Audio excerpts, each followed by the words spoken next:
And we will move on to our next speaker, who is Aubrey de Grey from HX in the USA. And the title of his talk is Can COVID-19 improve the medical incentives to develop longevity therapies? It's a great pleasure to have you here, Aubrey. Can you hear us? I can. Can you hear me? Yes, perfect. Thank you very much. I will Whenever you're ready, share my Aubrey, you can screen share your and screen all that and we stuff. will get started. And I will. Okay. I've got the big end of my talk there. Here we go. All right. Right. So is that all good? Everyone can see me? Perfect. All right. So this is going to be a bit of a change of pace. First of all, let me make a small correction to what you just said about my affiliation. So as many of you know, for the past decade or more, my primary affiliation has been a non-profit biomedical research entity named SENS Research Foundation, which is located in Silicon Valley.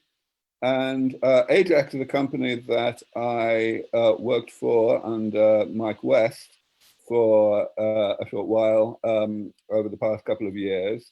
But they had a rather major restructuring quite recently. So I no longer, and they let most of their personnel go, actually. So I no longer work for Ajax.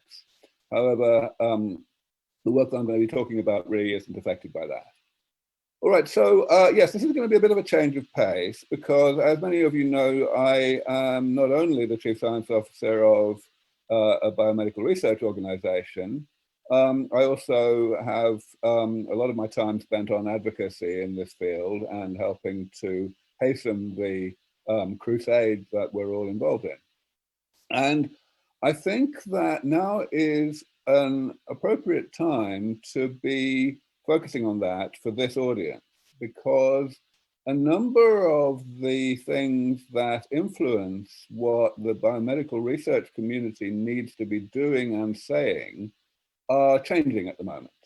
And I believe it may be worth concentrating our minds a little bit on exactly what we should be doing and saying now.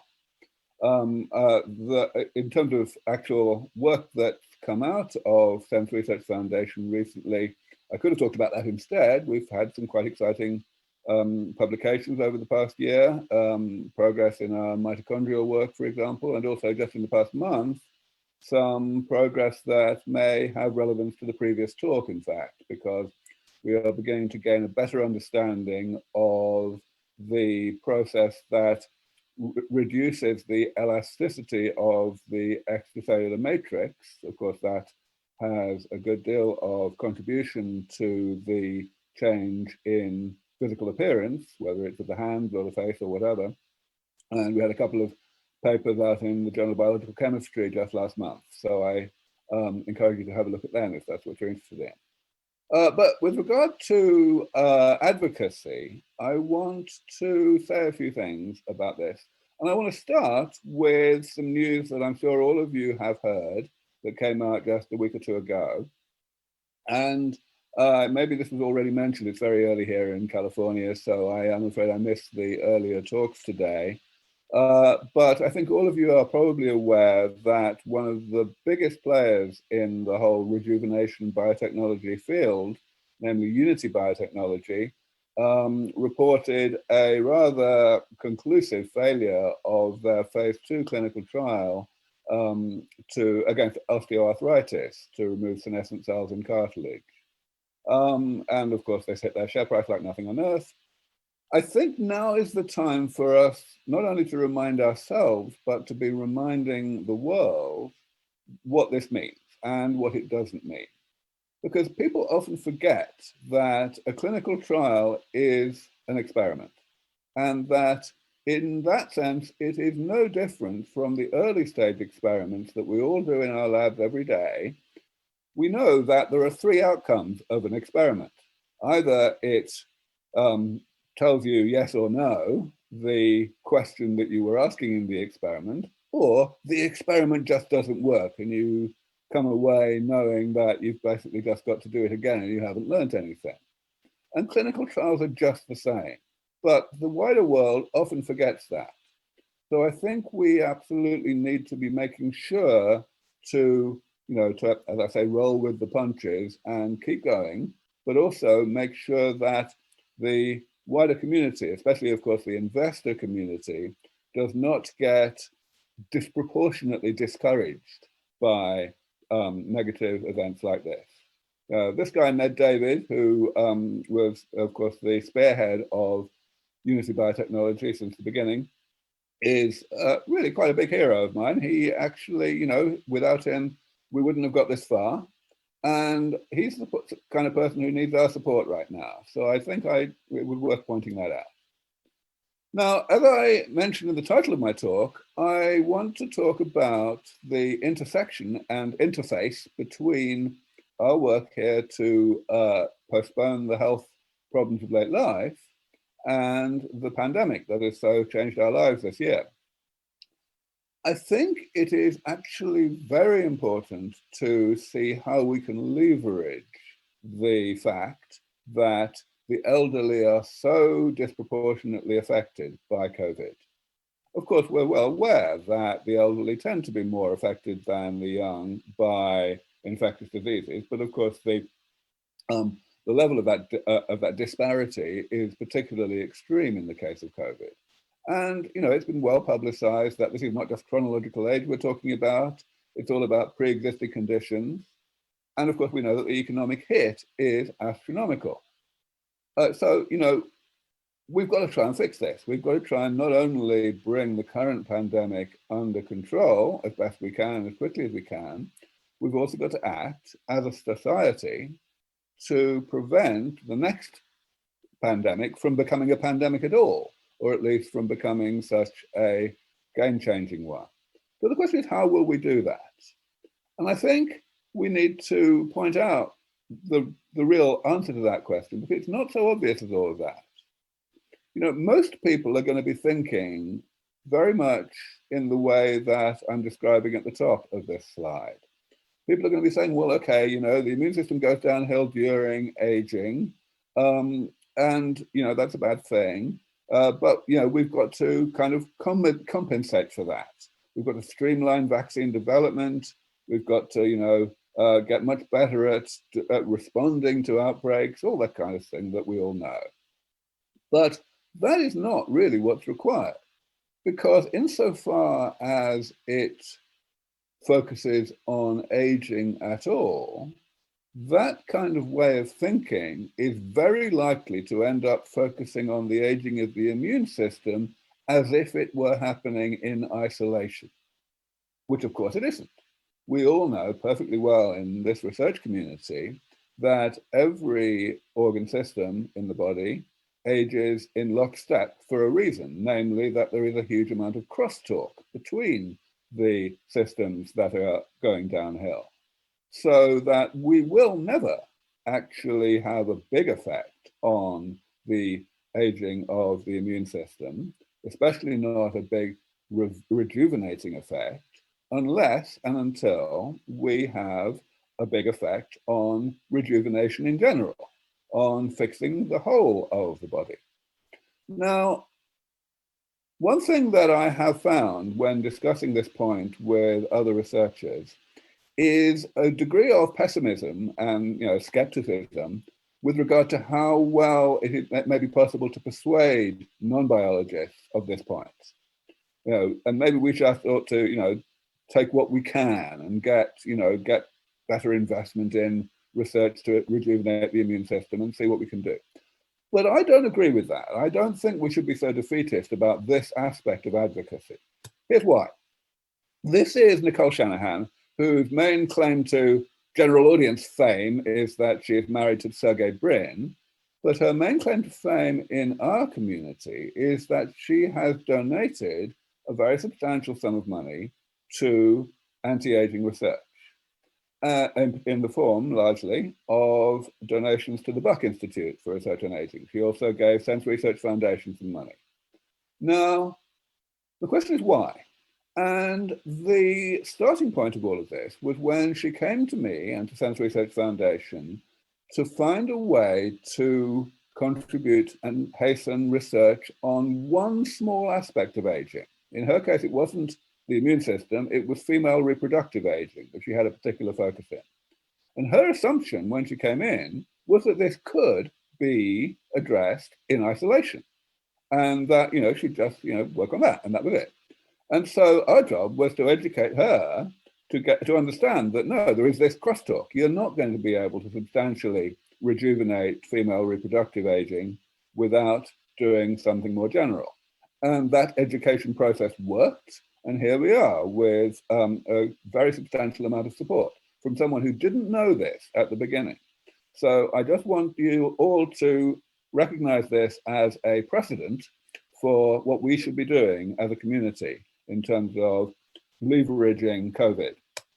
Now, I want to move on beyond that to the economic side of all of this, which of course is a very big deal, not only for many people in this audience, but also for the wider community. We all know that the entire world is in the deepest recession ever, and the economic hit that has been caused by COVID is completely incalculable. So this is kind of a bit of a reminder of something called the Longevity Dividend Initiative, which most of you are probably familiar with.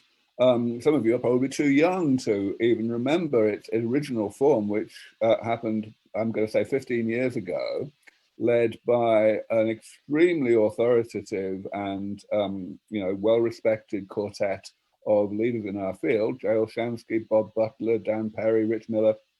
These are people you don't ignore easily. And they didn't try to talk about science fiction, which, anything about rejuvenation pretty much was back then. They talked only about modest goals, a postponement of the health problems of late life by just a few years. Even so, they were able to show very persuasively that vast economic savings would arise from such things. Furthermore, they had another go several years later with further updated economic analysis. Now, many of you may not even have heard of the Longevity Dividend Initiative. And there's a reason for that, which is that its impact on public policy in any country in the world was exactly zero. So the question is, why? I mean, this is a rather important question. My take is that there is a very simple explanation for why.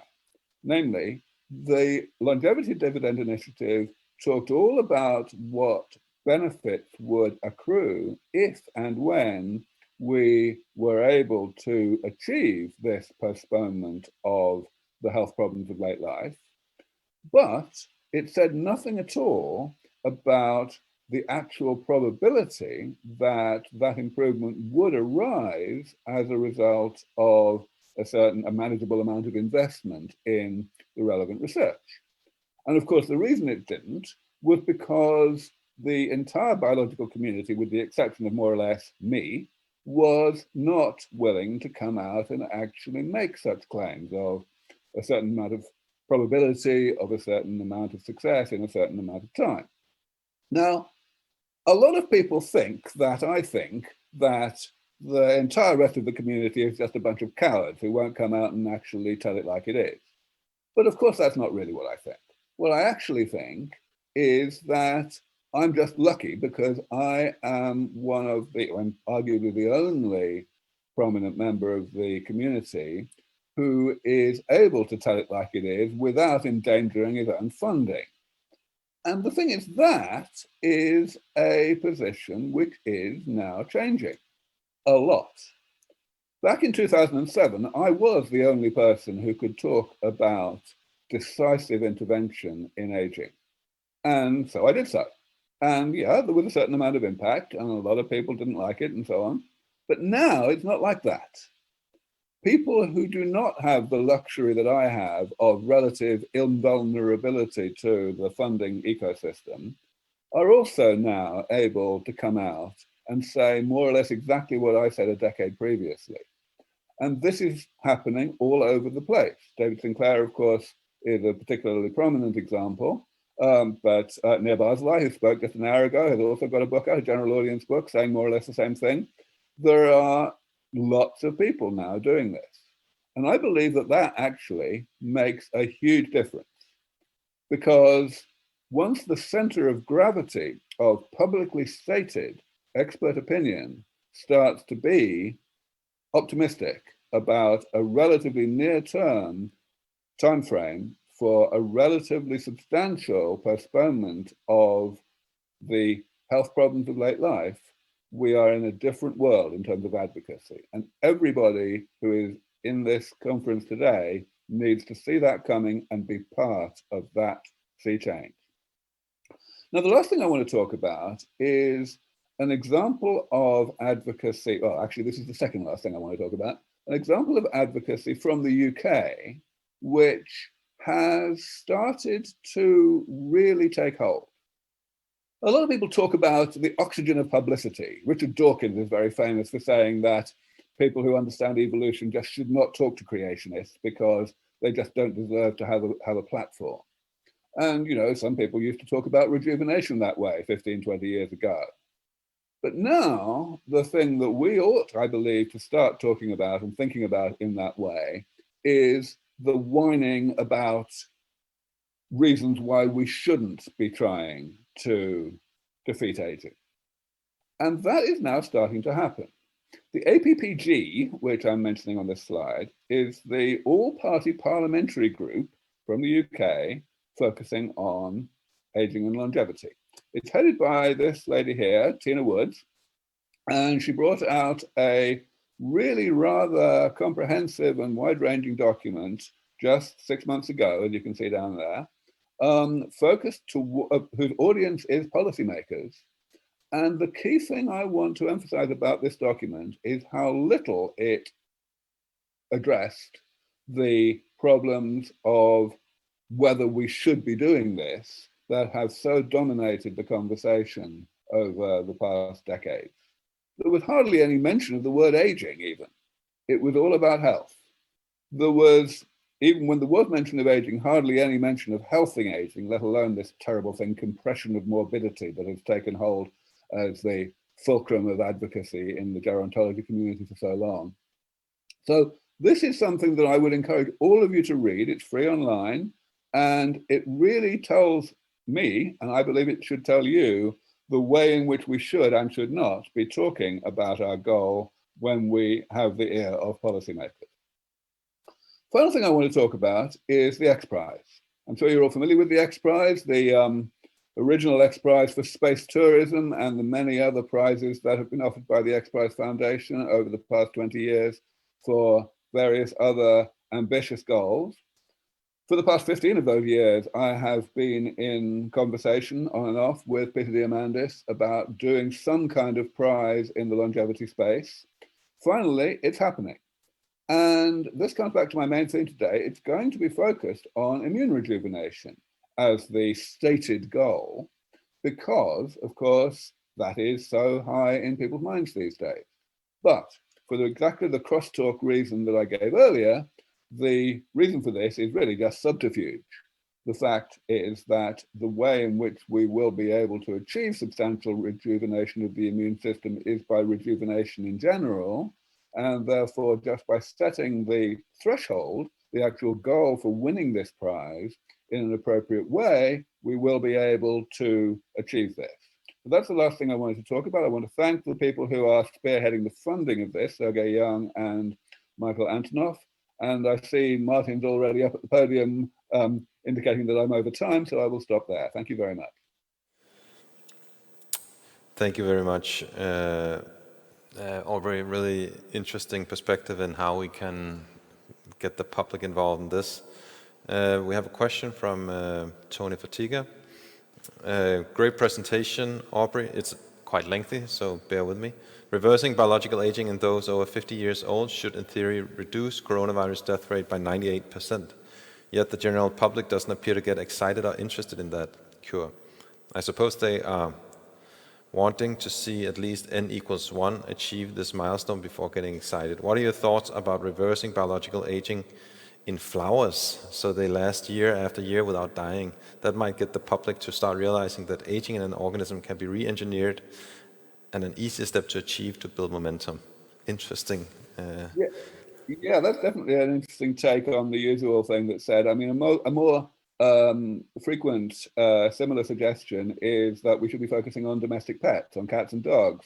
which people care about rather a lot, and which of course age faster. Of course, the difficulty here, as I'm sure we all understand, is that the fact that they age faster is synonymous with the fact that it's actually harder to fix them up, because they age faster because of having bigger gaps in their inbuilt anti-aging machinery than what humans do. So it may actually be easier to reach longevity escape velocity in humans than it is in shorter-lived organisms.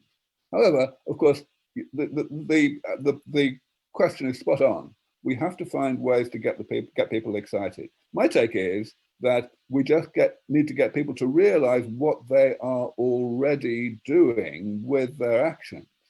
One thing that I never pointed out is that we are, as young members of the community, in other words, the bulk of humanity, enduring really amazingly onerous restrictions on our quality of life and on what we can do, even though we ourselves are not at significant risk. In other words, we're doing it for the elderly, which is something that kind of gives the lie to the assumption that people have so often had that people will, that there won't be any votes in this because it only affects the elderly and the elderly don't complain enough.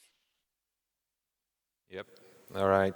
Thank you, Aubrey. There's actually a comment from Mike Anson that there's already been worked on an annual plant converted into perennials. Interesting. I didn't realize that.